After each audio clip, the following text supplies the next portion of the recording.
Hey everybody, so again welcome to this video series, and this is a first video in a coming up series on control systems and embedded systems. It is going to be a mix of both because, as I said, like both are implemented together uh, in the field almost 90% of the times.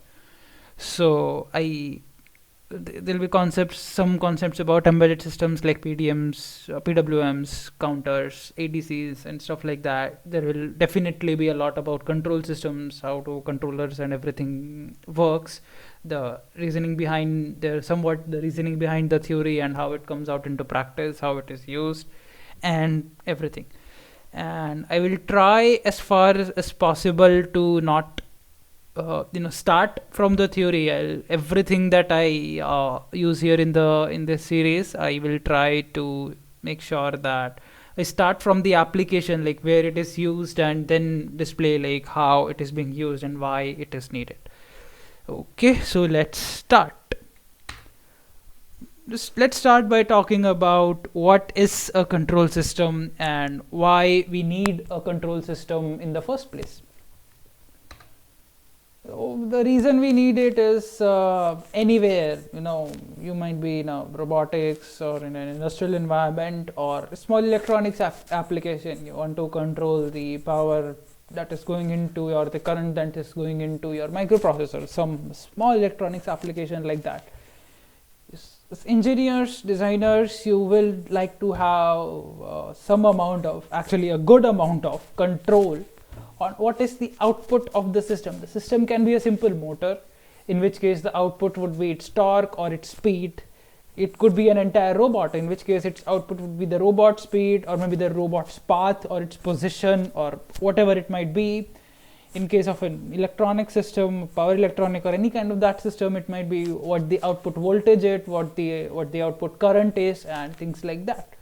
So a control system, the control system, what we call control systems in our courses, in our theory or control theory, is effectively it explains or it works with the underlying principles that help us achieve that kind of a control or that kind of stability in our systems, in any kind of systems. Actually, it can be electronic, robotics, mechanical, anywhere. So control theory deals with the underlying principles that help us control things. Maybe it was confusing, so let's start by looking at an example. Imagine you have a DC motor. In a DC motor, there are going to be two terminals. You apply a voltage, it runs at a speed. This is a mathematical model for it. I mean, you might want to, you might not want to, but you don't have to go into the details, mathematical details of it. You can find any lecture or video on system modeling or mechanics, and you'll find that a motor can be modeled like this. Even electrical engineering, this is a transit model for a motor. So these are the parameters, these are the equations that govern it. For the sake of this video and next few videos as well, after that I might not do this, but for the sake of this video, we'll do an approximation that the inductance is 0, because in a lot of cases actually you can ignore the inductance. That makes, to start with, our life somewhat simple. And there is no torque. This actually will change in this video itself, but to start with, let's assume there is no torque.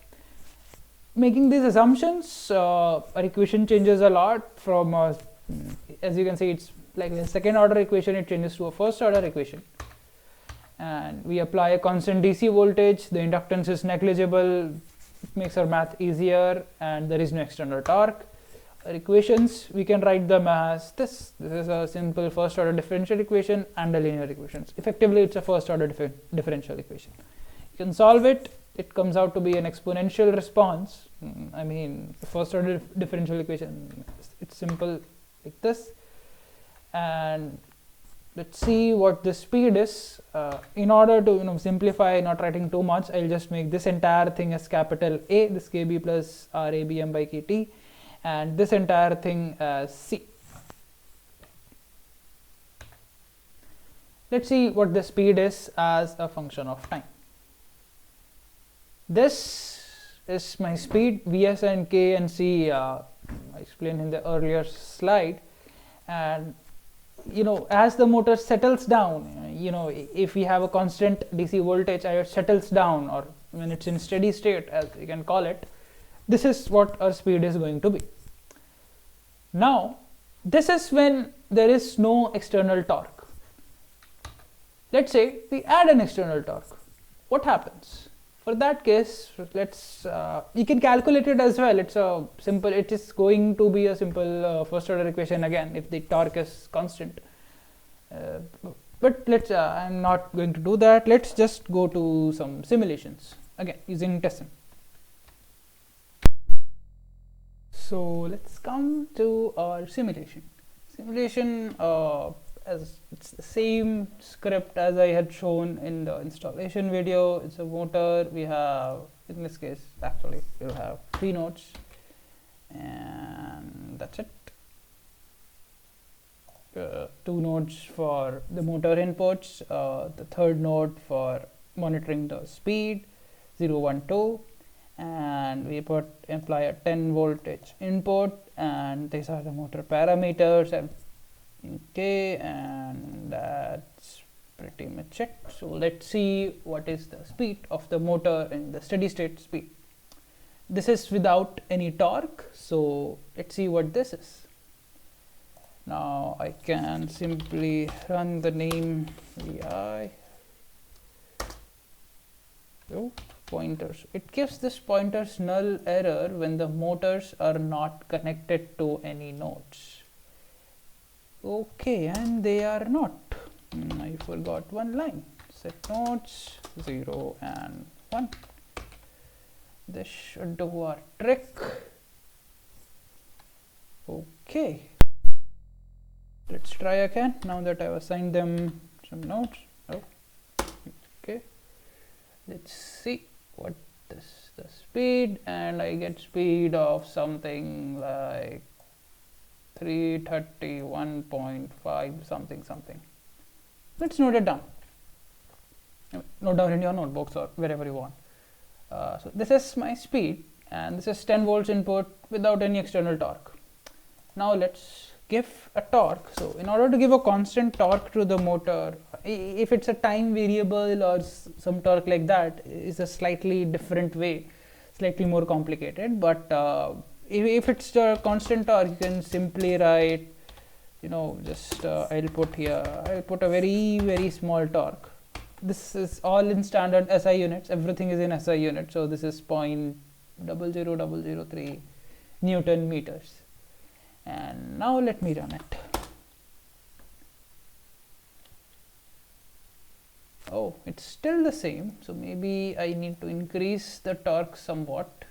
Even it has decreased somewhat, but not by much. So let me increase the torque by a factor of 10. Now let's run it. Still, you can see from 331 point something, it has come down to 316. And if I increase the torque much more, it will come down even more.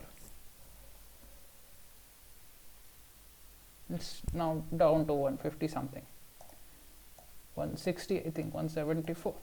So now, as you can see, as I'm changing the torque, the speed is changing even if the input to the motor is the same. That's a problem for us. We saw speed is decreasing with torque, but what do we do? Because we want to maintain the same speed. Let's say at 10 it was at 330 something, and we want to maintain the same speed. One way is we increase the input voltage. By how much? To figure out, let's see some more simulations. In my script here, video1.py, I will keep the torque the same. I increase from 10 to say 12 volts. Let's see what it gives us. It increases speed somewhat, 200 something, but still not enough. You might want to increase it to 15.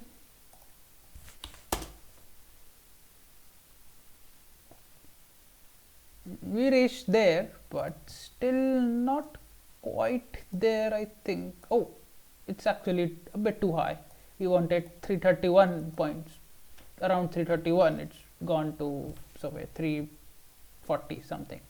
So we want to bring it down a bit. Let's me try 14.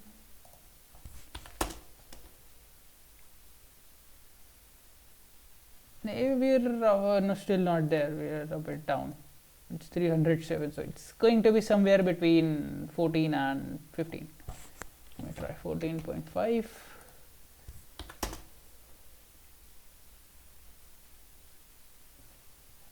Looks like we're somewhere. We're nearly at 325, 323, 330. Okay, so increase it somewhat more. This must be roughly around what we need it to be. Yeah, 327, but you got the point. So in order to maintain the same speed or near about the same speed, we will have to increase the input to the motor, the input voltage that we are giving to the motor. But that, I mean, how do we figure out by how much should we increase? So let's earlier you want to maintain the same constant speed, but we don't have that. I mean, we can increase the voltage, but then we need to know by how much. What does that depend on? That will depend on the torque and the motor's model.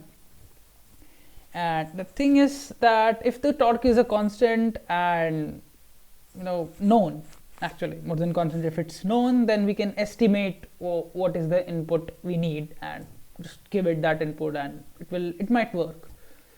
But in a real world, let's say the motor is in a robot, it's running on the ground, you don't know what the torque is. It's not only varying with time, you don't have a good estimate of what the torque is. And so proper control system will try to maintain whatever your system output is, even in these scenarios when there are external disturbances or things like that. So let's summarize what we have. So we have a system which has an input signal and it just an output. In this case, it's a voltage and speed. It can be anything actually. And so, but along with that, we also have a lot of these external factors. It can be load or torque, as we saw. In case of an electronic system, it might be the load, like how much current is being drawn. There might be inaccuracy in system parameters. We are using some constants for the motor.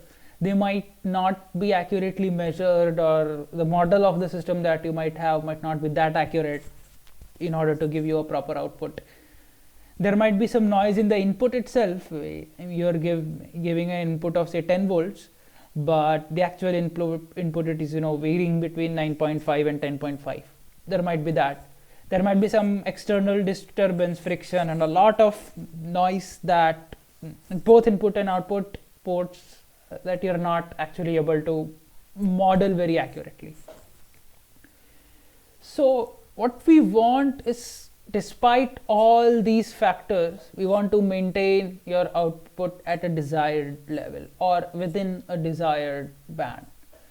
Let's say a desired level is 100, but you can allow it to go from say 98 to 102. But it should not go beyond that. If it goes beyond that, then that becomes a problem. So a control system will help us achieve, but how do we go about this?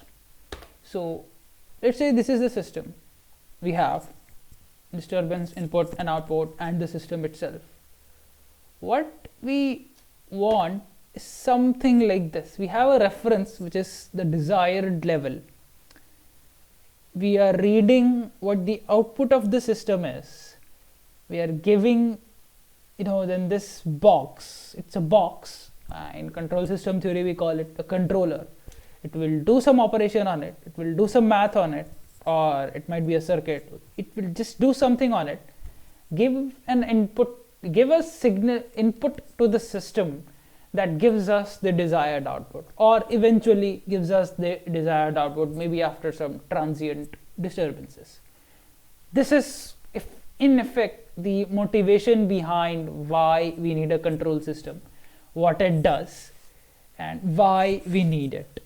This is the main motivation. So how do we build this box? What goes inside this box? What does the controller need to do? So first thing is, it needs to check if there is a mismatch between the reference and the output value. And this mismatch, we can just simply subtract the output from the reference, call it error. And the thing is, normally if the error is negative, so let's say the error is positive, and that means our output is smaller than the reference. In this case, we need to increase the input that we are giving to the signal. In the reverse case, the error is negative, we want to decrease the input signal. So our controller has to be something, whatever operation, whatever math, or whatever it is doing, it should be something in this direction.